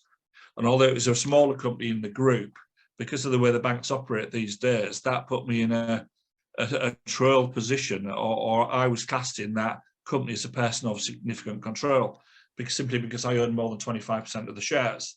And funny enough, when it did come to the refinancing, immediately where we'd had a dispute, they got in touch with me and had to do a deal and settled to remove that control in any way. So I'd kind of become aware of the significance of the PSC position, but it doesn't just apply to shareholding. So it's not just whether you hold 25% or more of shares, it's whether you have a significant influence over how the company can behave. Now, the influence can either be in a positive way, in that the company will react to how you tell it to behave, or it can be in a negative way, in that you have a power of veto over what the company can and can't do.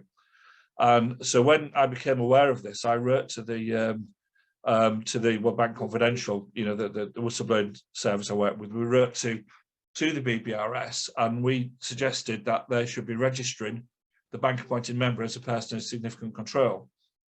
And what we did was we made an application to view their register, which is an area, again, I've never dealt with on the company law, but you can make an application to view a company's register, and if they don't block you within 5 days, then they must disclose the register to you. And they literally didn't pick up the application until the 5th day. So by the time they contacted me to say, did I understand what I was asking for? Yes, not only did I understand, but they were far too late to block me. So they then had to disclose their register, and on there, that's where we saw the fact that they had the bank appointed member, that it was another not-for-profit company, and they had these bankers in this position of control. And as a few of you know, Robert Chase and the SME Alliance had also had an opinion done by Simon Reevell in relation to the change in the memorandum and articles, and Simon agreed with my position that the BAM should be registered as a person of significant control, and currently that is ongoing. Robert is looking at his own legal processes. I'm at the point now where Companies House is getting quite interesting. Companies House have said they can't make a decision on this, but you can refer to the courts under section 790V and apply to ask the court or suggest to the court that somebody hasn't properly registered themselves and their control. Because obviously anybody dealing with a company should know who controls the company and who owns the company. It's a right you have under the Companies Act. So at the moment, I'm just trying to find out if we can get some legal advice on how complicated that application would be and what the risk would be in making the application. The important matter is that if we're correct on this, and they should have registered the bank appointed member, the fact that they failed to do so is a criminal act. Now, it's a criminal act subject to a fine, but as Andrew Candy pointed out this week, and that's important, those who should be registered as a person of significant control also potentially are committing a criminal act if they haven't registered, and that potentially has a liability for up to 2 years in prison. So the ramifications of what we're alleging here are very, very serious. It's just a matter of how we can move it forward. Steve, thank you very much indeed. And clearly what you're setting out there is an idea that we're going to try to establish one way or another. And it seems to me it's well worth trying to do exactly that. I'm going to share my screen just to kind of support what Steve has just set out. Bear with me, folks, while I get my machine going. Right, here we go. So this is the web page you go to when you go to company that was set up, the bank appointed member. As Steve said, it's called Resolution Service Appointed Member Limited. What do we know about it? This is a company's house page. 14 officers, there have been 6 resignations. So the first person that comes up is, I think it's alphabetical by surname, Simon Alec Amos, occupation banker. John Christopher Baldwin, occupation bank official. Paul Graham Bastow, occupation banker. Peter Alexander McIntyre, occupation banker. Matthew John Tuck, banker. Guy David Williamson, occupation bank executive. Joanne Ethel Wilson, bank manager. David John Beattie, bank executive. Christopher Paul Fallis, banker. Juliet Goldman, banker, and then the others are people who've resigned. So it does seem as though there's quite a bit of bank influence within that company, and it would be very interesting indeed if the bank appointed member was deemed to be a person of significant control. And of course, it would be particularly interesting if all the proper corporate governance rules and regs and protocols, whether they have or they haven't been followed. Thank you very much, Steve. That really has been very, very illuminating. I just don't understand how or why an organisation that was set up partly to rebuild trust and confidence between the banks and businesses would set itself up in this kind of way, when clearly victims of banking misconduct, who, by their very nature are going to be rather sensibly suspicious of banks, would be given even more reason to doubt the authenticity of what's being done. Thanks, Steve. Steve's got to go now. Thank you very much, Steve. Mr. Paul Carney, yes, please. Yeah, I think when you look at the way it was set up and the promises that were made at the start, the key thing was it was independent and there was going to be equal representation for banks and SMEs. Now, the existence of that bank appointed member, I mean, the control that gives, where is the balance now in the BBRS? Where are the interests of SMEs represented? There's an SME liaison panel, but that has no authority, no teeth whatsoever. So who on the board is now the apparent representative of, or the shareholders that are representatives of the SMEs? There are none.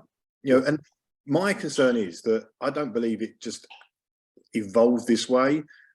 I'm confident that it was always designed to become this way. I think it was, and it's been manipulated to the extent that it is what it is. But someone needs to tell me what representation is there within the actual thing. Forget the SME liaison panel.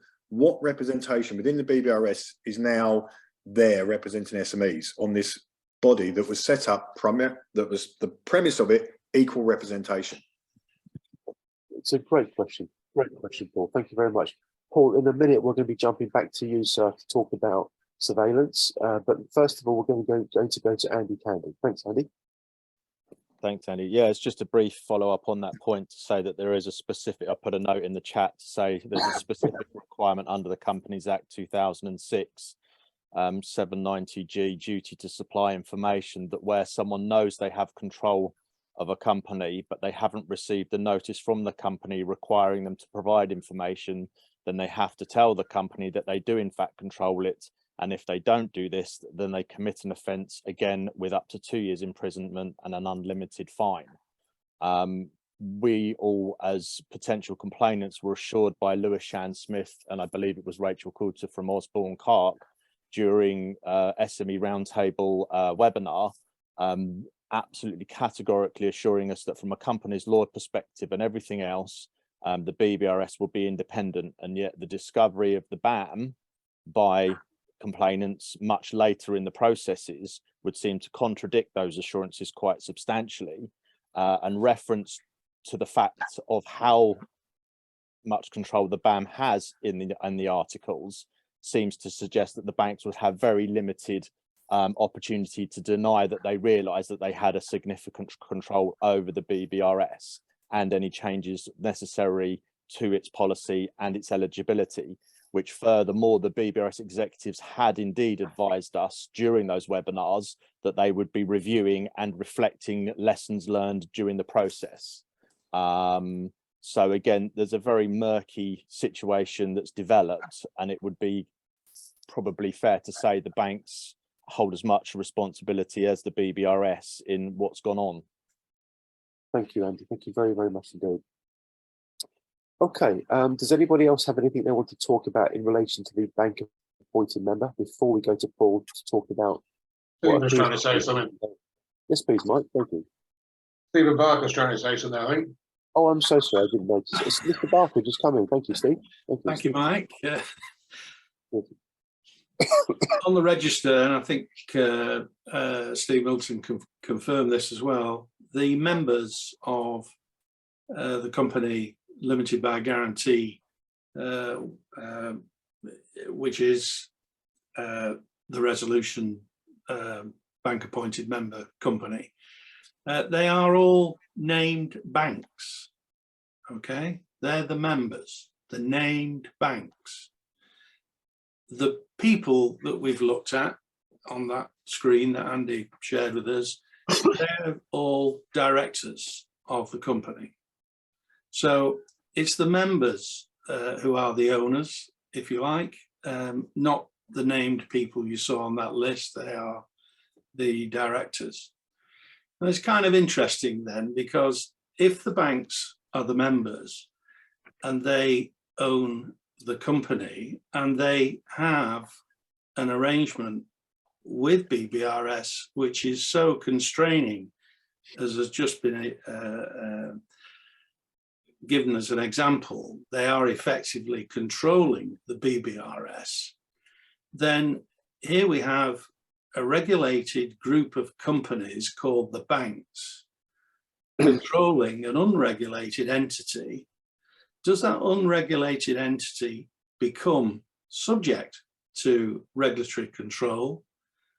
And therefore, the FCA should be in the middle of this discussion, not stood on the sideline, and the Treasury stood on the sideline 2 pitches down from where this game is taking place, because they are breaching the FCA's regulatory framework.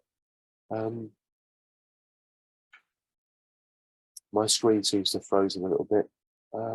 No, you're back now, Andy. Thank you, Stephen. I got the gist of what you're saying. I didn't hear the final bit, but thank you very much. Just that the should the FCA, has the FCA escaped?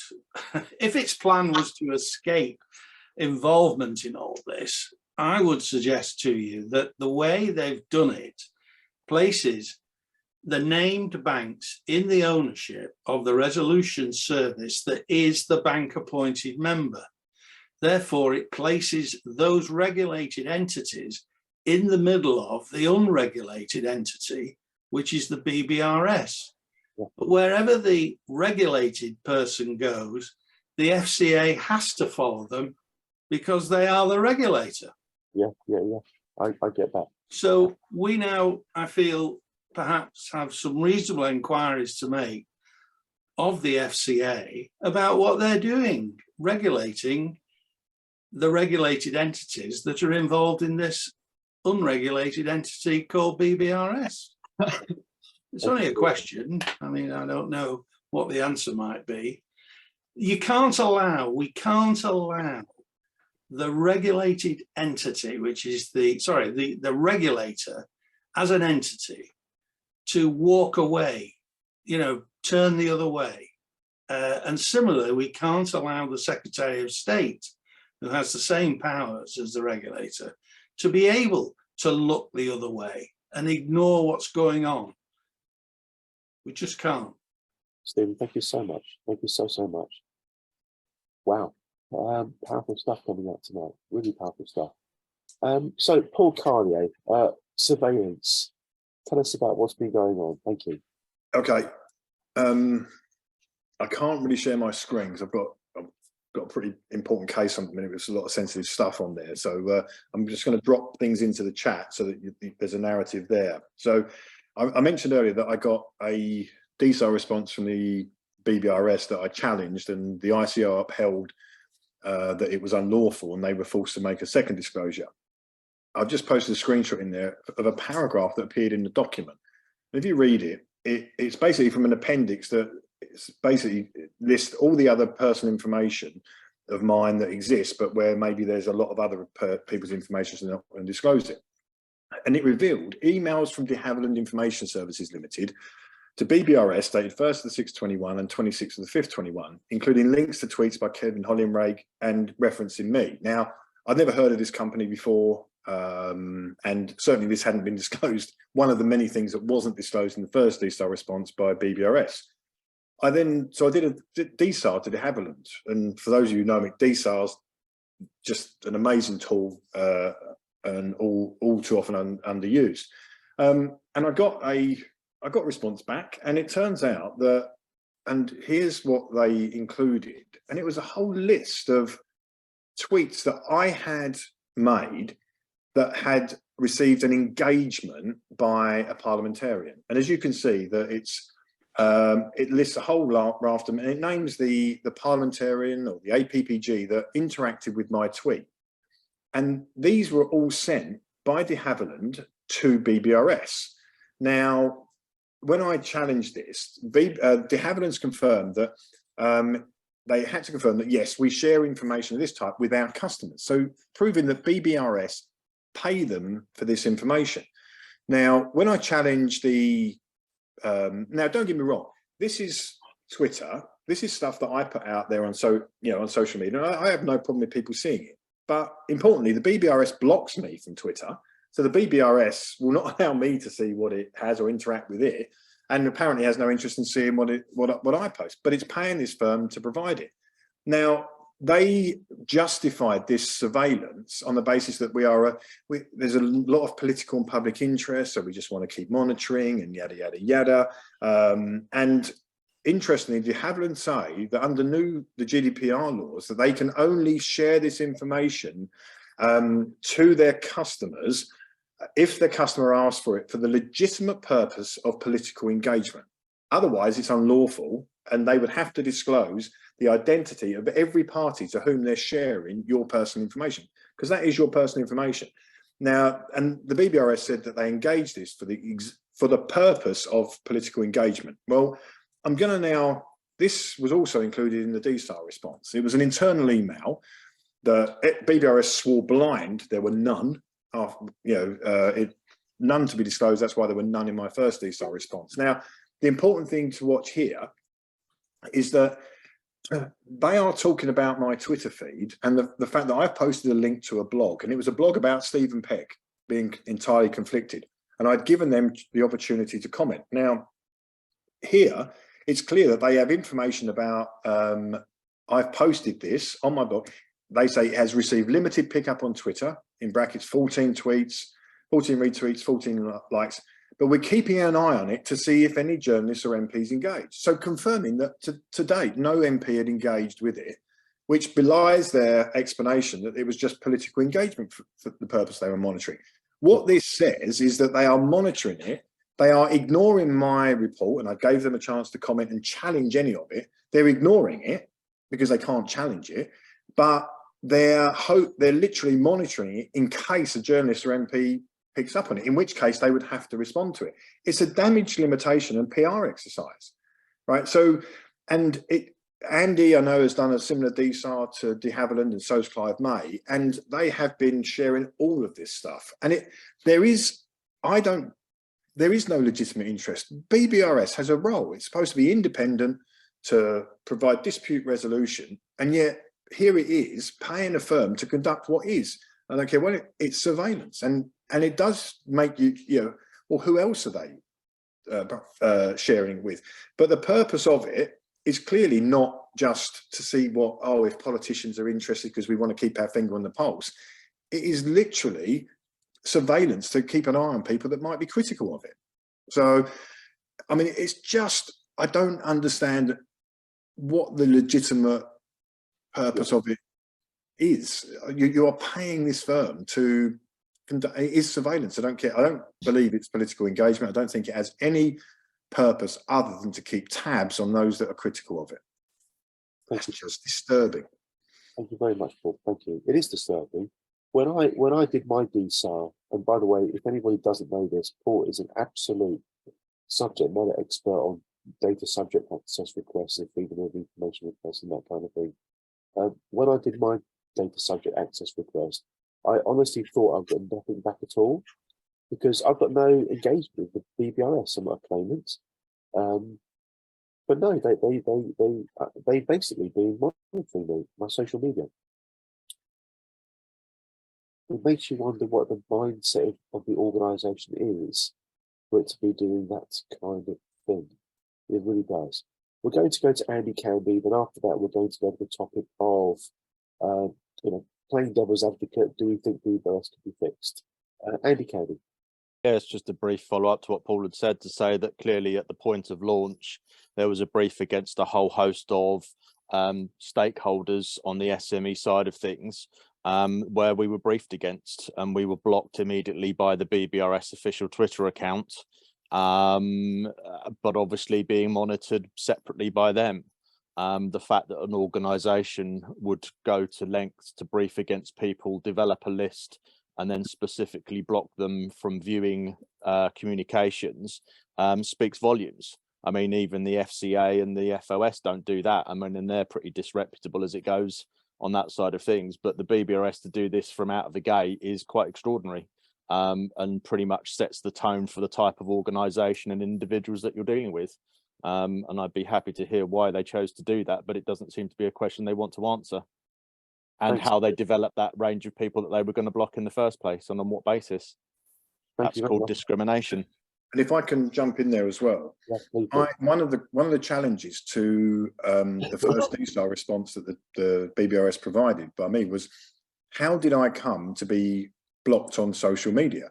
Somebody within the BBRS had to have made a decision. They had to have formed an opinion and made a decision in terms of how to treat me. In other words, block me on social media. Every email, every note, or every document that is relevant to me being blocked on social media is therefore my personal information and has to be disclosed to me. Now, the BBRS, and I said, so it must exist. They swore blind it didn't. And then when I challenged it again, they said, oh no, we give all that to third-party providers. Well, I argued then that, well, that's a breach of your privacy policy, because your privacy policy, the BBRS actually says the reasons which it might share your personal information. There's no list, no item on that list that says we will share information that is defamatory to you because it's adverse, that and to a third party with intent of blocking you on social media. It doesn't say that. And they have still, when I said, well, where's this information? You must have sent it to this party. Their response is, we have asked that, we've had assurances that third party has destroyed your information. I said, I don't care what they've got. I want the information that you had and that you sent them, and they are still refusing to provide it. And it must exist. They had to have sent it. They had to have, because they've actually confirmed that this third party received it. So there's something incredibly sinister about this organisation from top to bottom. Well, powerful stuff. Thank you very much indeed, Paul. Thank you. Okay, we'll be wrapping up in about 10 minutes or so, folks. It's been a really packed session. Let's talk about whether BBRS is kind of salvageable. Do you think it could be fixed? What reforms would be necessary to win back people's trust and confidence in it? Does anybody have any views about whether BBRS is fixable, is reformable, or not? It's a genuine open question. So what are your thoughts about the idea that what needs to happen here is that the BBRS needs to be assessed and its weaknesses identified and dealt with and fixed? Who'd like to speak to that idea, whether you're in agreement with it or otherwise? Would anybody like to come in? Leslie, over to you. Thank you. Hi. Yeah, I think unless it goes back to what it started out as before all the banks were getting involved, then yes, it could be. If it stays the way it is, you might as well just pack up and go home. It's pointless. Is it your view, Leslie, that there's really been a change of even of the BBRS from when it was originally kind of conceived and envisioned? Is it your view that something's happened to it along the way? Completely unrecognizable. Mm. To what, I mean, what we talked about in sort of going over sort of 5, 6, 7 years ago, it's totally different organization. Interesting stuff. Thank you very much. Which makes you wonder how and why did that happen? Thank you, Leslie. We'll go to Andy, then to Paul, then to Stephen, and then we'll start wrapping the session up. Mr. Candy. Yeah, I mean, from my perspective and what I've experienced in dealing with them from the very beginning, right the way through the pilot and then right the way through to having my case dismissed without even an eligibility assessment being completed, I would say that the dishonesty that I've been subjected to at every stage of the process by every level of member of staff within the organisation, including the compromising of my case by the reference and provision of information to people that were clearly told it shouldn't be supplied to. I don't see how it's salvageable with the personnel there, let alone, you know, in terms of the rules and the policy that are entirely inappropriate and restrictive to successful applications being made. Yeah, I don't see it as being particularly salvageable with the people in charge that have been running it in this fashion since the beginning. Thank you, Andy. Thank you. Andy, if I was to try really, really hard to try my hardest to persuade you, yes, Andy, be open-minded. All we need to do is, for example, fix the eligibility criteria. Would I have any hope in hell of being able to persuade you of that?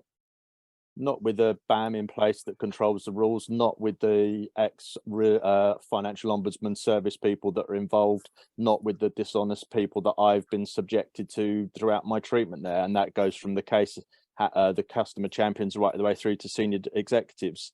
I mean, even to a point where I think in my submission, I've highlighted that I deleted, when I spoke earlier, I deleted all my relevant files from the initial pilot application. However, what I didn't really go into too much detail was the fact that when they asked me for information, they were referring to information that had appeared in my previous application, and yet that had been deleted from the system. A new case assessor had been appointed, and they were referring to information that had been deleted. And when I said to them, well, where are you getting this information from? Because it's not actually on the system.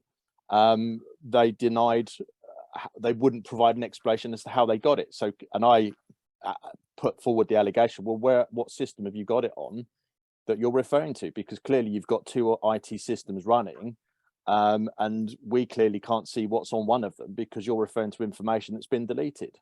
So as an organization, I think the dishonesty is so ingrained, there's no hope in hell of it being unraveled, unpicked and run properly, not with the people that are currently there. Thanks, Andy. Thank you very much indeed. So I think this is the key point here. For any redress mechanism like this to be successful, there has to be some kind of a social contract between all the parties concerned that, yes, they have trust and faith in it. And there isn't, is there? There is not sufficient trust and confidence and faith in the BBRS as an effective means of dealing with these issues. And for that reason and that reason alone, surely it is not fit for purpose. And if we can see it so obviously, then why can't the authorities? If they can, why haven't they done something about it? If they can't, then why can't they? So either the authorities responsible for this mess are doing a really bad job because they can't see what we can see, or they're doing an even worse job because they can see it, but they're not doing what needs to be done to sort it out. Either way, it doesn't look good. It really doesn't look good. Thanks, Andy. Mr. Paul Carter, then to Mr. Stephen Barker. Yeah, I mean, for me, it's not salvageable. The problem you have is that no matter how much you change the personnel and how much you change the organisation, it's already conflicted by its historic failures and historic dishonesty. Because if you change the personnel and all of a sudden different decisions start being made that are honest and objective based on the evidence, but are contrary to decisions that were made in historic cases, that's a problem. You know, that's going to then spark a whole avalanche of these previous cases that were rejected being brought up again. So like with the FCA, with decisions and everything else, Yeah. They are bound by their historic failures, which predetermines the outcomes of the future ones. So it's just not salvageable. You have a predetermined outcome because it has to keep things joined up with the previous ones. And when that history or that legacy is dishonest or questionable or concerning or whatever, or subject to failure, you always see the future ones all predetermined by the ones of the past. You also have a culture, and one of the first things that Bailey did when he took over the FCA was abandon the investigation into bank culture. Yeah, that set the tone for his tenure there. And culture's everything. If you have a culture, it's almost impossible to change. No matter how much you change the personnel, you change the name. Changing the FSA from the FCA, what did that do? It changes little. You need a ground up system. And I think it proves that BBRS isn't fit for purpose. The only thing that's going to work is tribunals. I just don't see that the BBRS is salvageable. Thank you, Paul. Thank you very much. I'm going to share in a minute my screen to talk about the Cat McLean resignation, because it's very interesting indeed. Stephen Barker. I'm speaking against entirely the motion of rescuing BBRS. I think it should be cut adrift and left to sink. The reality here is that the regulator and the Secretary of State has allowed an entity like that to be created, which has no real rules that are objective or fair. We have no way of making that organisation comply with the normal standards of public administration because it is a private company. We need to get back to the protection of the statutes. And that's why we need our politicians and our parliamentarians to recognise that. It is not their fault that we find ourselves in this situation. It might be the fault of the current regulatory organisation called the FCA. And it might also be the fault of successive Secretaries of State at Her Majesty's Treasury. But it isn't the fault of Parliament itself. It's passed strong, robust legislation, which unfortunately has been compromised by other people. We need to get back to that position of standing squarely with Parliament. Parliament is sovereign. Quite frankly, even the banks can't stand against Parliament. Stephen, thank you very much indeed. Folks, I'm going to be finishing the session by making reference to Cat McLean's resignation. The idea for doing that came from Mike Lloyd, who just put a note in the chat. Before I do, does anybody have any other business that they're itching to share? Okay, I'm going to share my screen and I'm going to read out every word in this in the part of the article that I can show you. There we go. Can you see my? Oh no, you can't. There we go.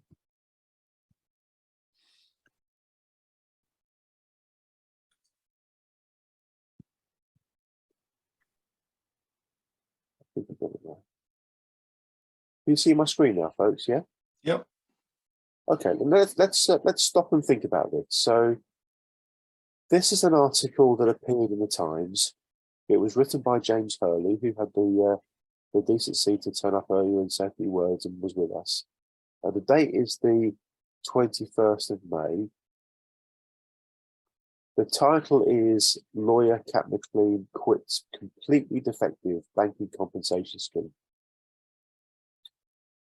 Cat McLean said that she had significant concerns about my professional credibility if she remained within the Business Banking Resolution Service.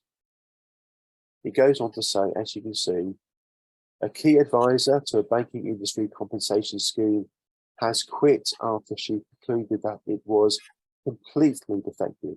Now, those are two very, very powerful words, aren't they? I mean, if she just said that it was defective, that would be pretty powerful, but completely defective is a step even beyond that. And that to remain would risk being complicit in a cover-up. Complicit in a cover-up. It's 5 words, isn't it? I can't imagine 5 more powerful words than that from a lawyer. Clearly a respectable, credible lawyer, otherwise she wouldn't be doing what she was doing. Complicit in a cover-up. Pretty powerful stuff. Kat McLean, a lawyer, resigned from advising the Business Banking Resolution Service in response to a report in the Times on Tuesday that set out alleged problems with the scheme, which was supposed to provide a new way for businesses to resolve disputes with lenders after a spate of scandals in the industry. The service thought to have cost banks more than £30 million in setup costs. That's a lot of money. Started looking at cases almost 2.5 years ago. It has produced only 6 financial awards. And remember, this is May 2021. It's moved on a bit since then, but frankly, not all that much. Let's think about those words again. Completely defective and complicit in a cover-up. So, ladies and gentlemen, I have to come to the conclusion, whether I wanted to or not, that there is a mountain of evidence, real opinion, real data from people with opinions that matter and are worth listening to, including the lawyer who makes reference to risk of being complicit in a cover-up and the BBRS being completely effective. How can anybody not come to precisely the same conclusion, i.e. that the Business Banking Resolution Service is not fit for purpose? And clearly the sentiment here tonight is that it is beyond repair. It needs to be abolished. It needs to be replaced. The idea of tribunals was thoroughly evaluated and explored several years ago. I've spoken to some of the lawyers involved with those ideas, and it really is such a compelling way forward. It looks like we went down the wrong fork in the road. Instead of going towards tribunals, we went down the BBRS route.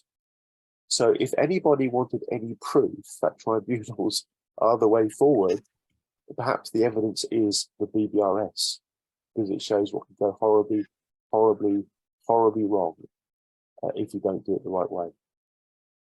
I'd like to take a few moments to thank so many people who've been involved in this session today, not just for the time and effort going into tonight's event, but also, of course, in the mountain of work that's been carried out over the last couple of weeks, putting together our documentary evidence about what's been going on. You know the next step. The next step is the event we have on the 31st of January. Between now and then, we'll be submitting our hard evidence to whoever we think is worthy of receiving it. And who knows what that might do? Who knows what reaction we might get? So watch this space, folks. Thank you very much indeed. I know some of you have put a huge amount of time and effort into what we've been doing over the last couple of weeks. And I personally think it's been a wonderful investment in time. And I'd like to salute you all for being here. It's late. We've all had a long day. And thank you all from the bottom of my heart. I think that we are doing too much in a too reasoned and evidence-based way to be ignored by any decent person within the establishment. And those that aren't willing to listen to us, frankly, don't deserve the evidence we could provide them. On that note, we'll wrap it up. Remember those 5 words: complicit in a cover-up. Complicit in a cover-up. Let's think about that, folks. Good night, all. Thank you very much indeed. Good night.